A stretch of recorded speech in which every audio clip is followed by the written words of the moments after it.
So this weekend the World Championships for Injustice 2 were held in Las Vegas, and we saw the Flash take second place, which was pretty crazy considering we haven't seen him anywhere close to a top 8 in Injustice 2's life. In this video we're going to break down exactly what that means for the Flash and talk about his tier placement. Yo, what's up guys, Shujinkydink here with another video to entertain or assist you in becoming the better Injustice 2 player. And this video is all about the Flash. Now in case you missed it, I'll put the link in the description below. I didn't want to use the actual footage from the event because that's not really what I'm about. The footage you're watching is from Honeybee's channel. You can go check him out on YouTube if you haven't already. But we're talking about Evo right now.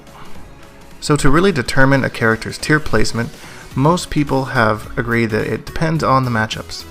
What kind of matchups do you have for that character? How many winning matchups do you have? How many losing matchups? If you're unfamiliar with the term matchup, it basically means how they do against other characters, and this is usually out of a best of 10 system. So it would be a 5-5, as they call it, would be an even matchup, as both characters, if they were to theoretically play a set based on tools alone, they would both win 5 game each. 6-4 is slightly winning, 4-6 is slightly losing, and when you get up into the 7-3s and the 8-2s, which I do not believe there is any matchup in this game that goes that poorly, you know you're kind of in for some trouble. Now Honeybee has stated that the Flash goes 5-5 with most of the cast. He said this on Twitter, he said this on stream. He's said that the Flash has a few losing matchups, but mostly goes even, which makes him pretty balanced. As far as tier placement goes in this game, it is a pretty clear top tier. You got Aquaman, Black Adam, Superman, Batman. But in this case, you saw an honest character like the Flash getting into the top 2.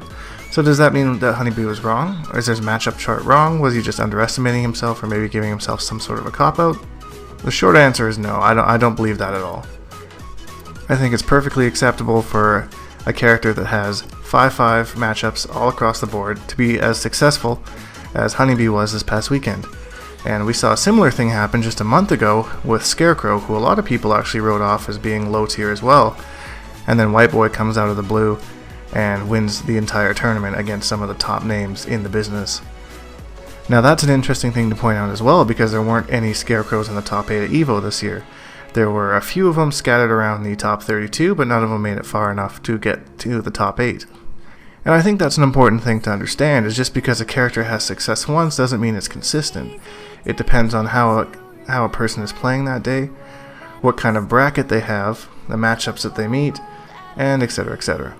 Now, of course, the second part of all of this is the person behind the character. In this case, it was Honeybee.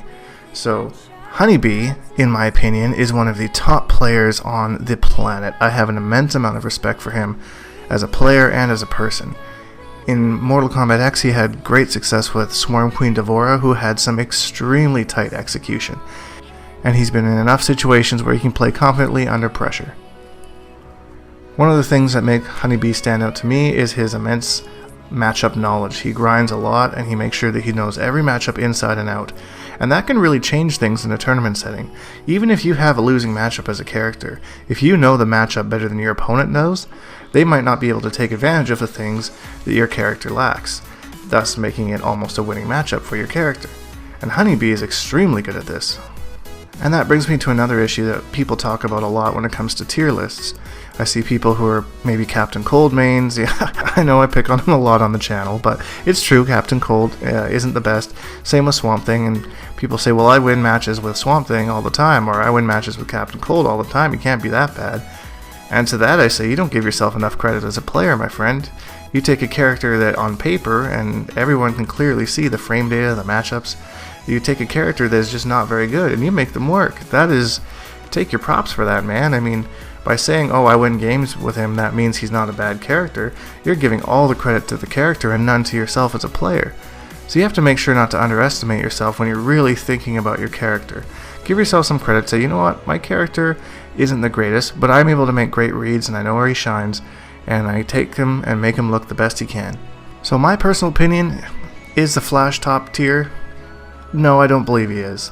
I think he's a mid-tier character, probably on the higher end of things, just quite balanced. It's very clear what he wants to do, it's very clear what his weaknesses are, and he's just played by a phenomenal player and played to the best of his abilities this weekend.